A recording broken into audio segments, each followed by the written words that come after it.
आप याद रखिए कि हमको भ्रष्टाचार मुक्त हिंदुस्तान बनाने का है। इसके साथ कोई कॉम्प्रोमाइज नहीं हो सकता।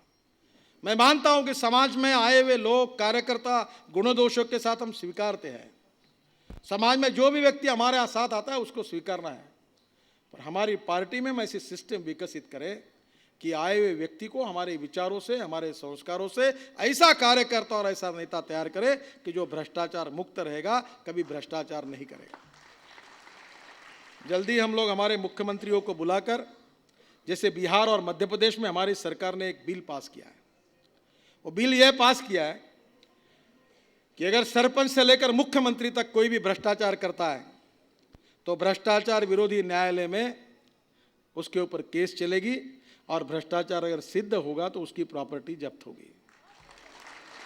अगर क्लार्क से लेकर चीफ सेक्रेटरी तक कोई भी भ्रष्टाचार करता है तो केस चलेगी, उसकी प्रॉपर्टी जब्त होगी।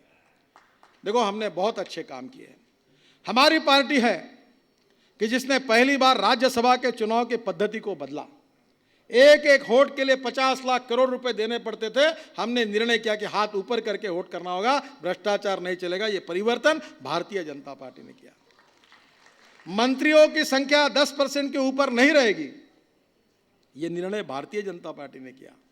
दल बदल कानून के बारे में हमने निर्णय किया, हमने देश के सामने रखा कि यह नहीं चलेगा।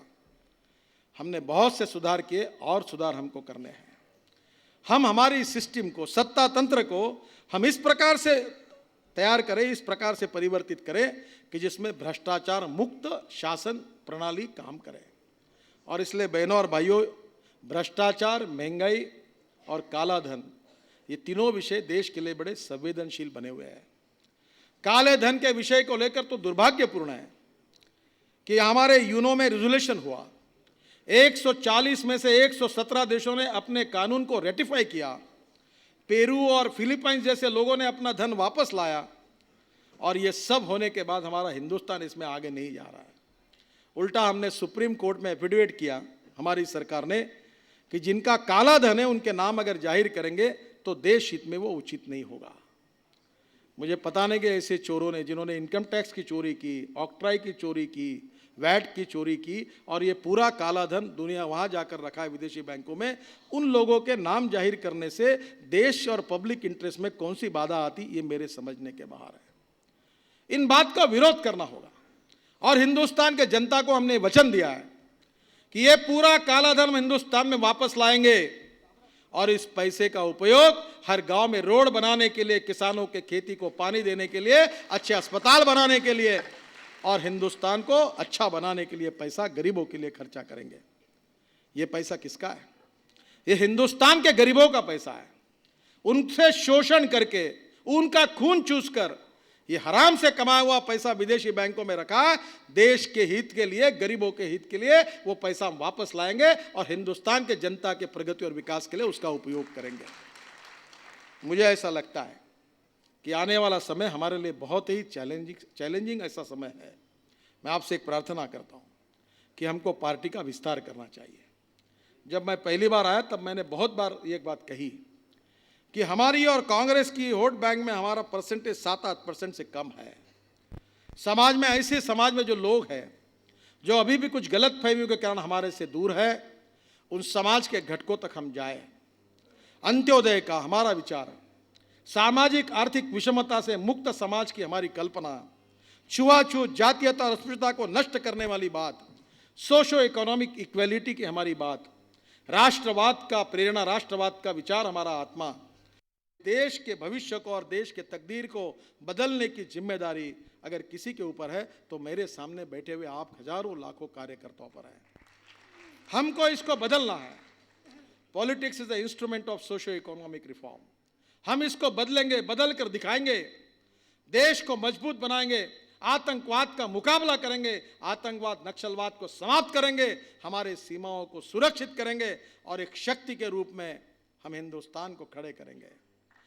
आर्थिक नीति ऐसी अपनाएंगे, ना कोई भूखा रहेगा, ना किसी को रोटी नहीं, ऐसा कहीं नहीं होगा। हम इस चित्र को बदल सकते हैं। हमारे में एक क्षमता है।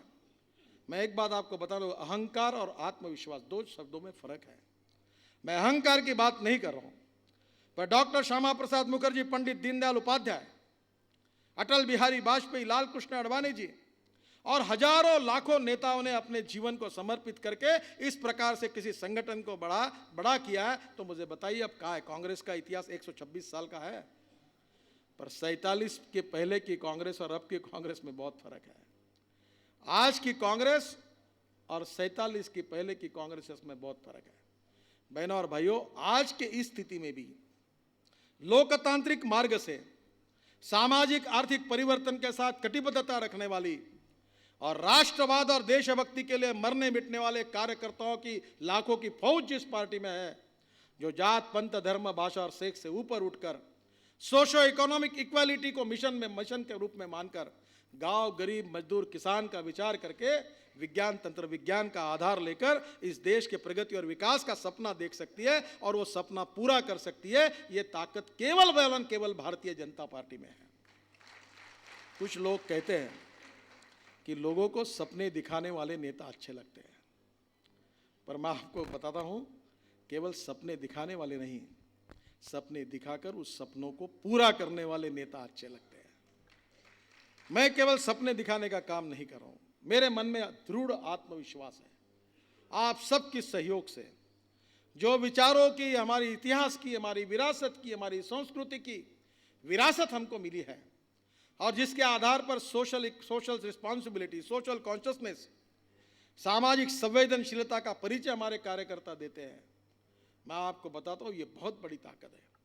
आज जब मैं कार्यालय में था तो काम करने वाले सभी कर्मचारियों के साथ मेरी मीटिंग हुई। मुझे भी पता नहीं कि पंडित दीनदयाल उपाध्याय जी के समय से एक व्यक्ति काशीराम करके कार्यालय में काम कर रहे थे।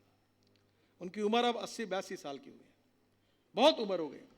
पूरा पार्टी का इतिहास उनको मालूम था।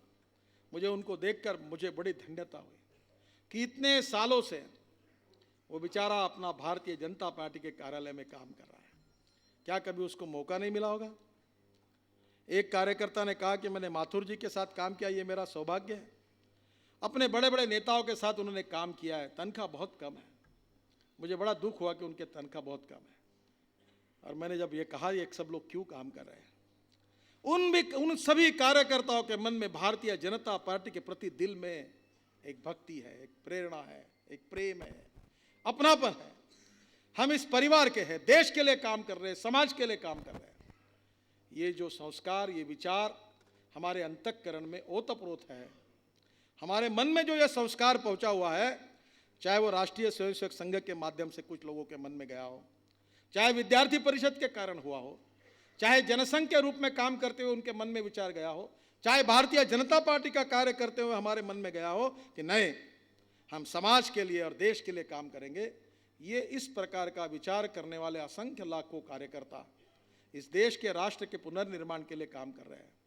आने वाला समय हमारे लिए अनुकूल भी है और आह्वानात्मक भी है। मैं आपसे यही प्रार्थना करूंगा कि इसमें हम सब लोग एक हो जाए। ये गुटबाजी, अहंकार, मैं ये बंद करो। हम सब एक है, हम विचारों के लिए काम कर रहे हैं, देश के लिए काम कर रहे हैं, ऐसा समझकर हम पूरे शक्ति के साथ हमारा इस संगठन का विस्तार करेंगे, समाज के नए नए लोगों को पार्टी के साथ जोड़ेंगे, विचारधारा के आधार पर कार्यकर्ताओं का प्रशिक्षण करके अच्छे कार्यकर्ता का निर्माण करेंगे और आने वाले समय में सत्ता में, दिल्ली में भी मैं आपसे निश्चित रूप से प्रार्थना करूंगा कि यह शक्ति बढ़ाइए। अब दिल्ली की सरकार की भी विश्वासार्हता खत्म हुई है और ऐसे समय में आप सब लोग मिलकर ऐसी शक्ति एक जुटाइए, इकट्ठा होकर ऐसा काम करिए कि आने वाले समय में दिल्ली विधानसभा के चुनाव में भी हम 2/3 मेजॉरिटी मिला सकते हैं। इतना ताकत के साथ काम करिए। नेता कौन होगा, विधायक कौन होगा, मंत्री कौन बनेगा, इसको मत सोचिए। जो भी होगा वो कार्यकर्ता होगा। हमारी पार्टी जीतनी चाहिए। महानगर पालिका का चुनाव हमारे आपके सामने है। सरकार हमको सहयोग नहीं करती, काम करने की हमारी योजना मंजूर नहीं करती। जो ब्यूरोक्रेसी आती है वो अनेक बार हमारे अच्छे कामों में अनेक प्रकार की अड़चनें पैदा करती है। मुझे समस्याएं मालूम है, पर उसके बावजूद हम दिल्ली के विकास के लिए ऐसी योजना जो है उसका क्रियान्वयन करेंगे कि लोग हमको याद रखेंगे। मुझे लगता है कि ये भावना जो आपके मन में है उसको और मजबूत बनाना चाहिए। 31 साल पूरे हुए हैं। मेरा विश्वास है कि 2014 का लोकसभा का चुनाव ये हमारे पार्टी के इतिहास में एक महत्वपूर्ण परीक्षा है, और उसके साथ साथ आने वाले जो बीच वाले चुनाव है ये भी हमारे लिए एक बहुत बड़ी परीक्षा के रूप में हमारे सामने खड़े हैं। मेरा विश्वास है कि आप सबके सहयोग से, आप सबकी शक्ति से, आप सबकी ताकत से, आप सबकी सामूहिक प्रयासों से हम सब लोग मिलकर अटल जी, अडवाणी जी, श्यामा प्रसाद जी, दीनदयाल जी, जिन्होंने हमारे स्वाधीन भारत का एक सपना अपने मन में रखा था, उस सपने को हम पूरा करेंगे और 21वीं सदी में हिंदुस्तान को दुनिया की एक बहुत बड़ी ताकत बनाएंगे।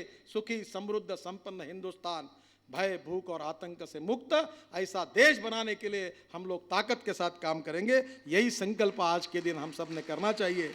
यही आपसे प्रार्थना करता हूं। धन्यवाद। भारत माता की, भारत माता की, भारत माता की।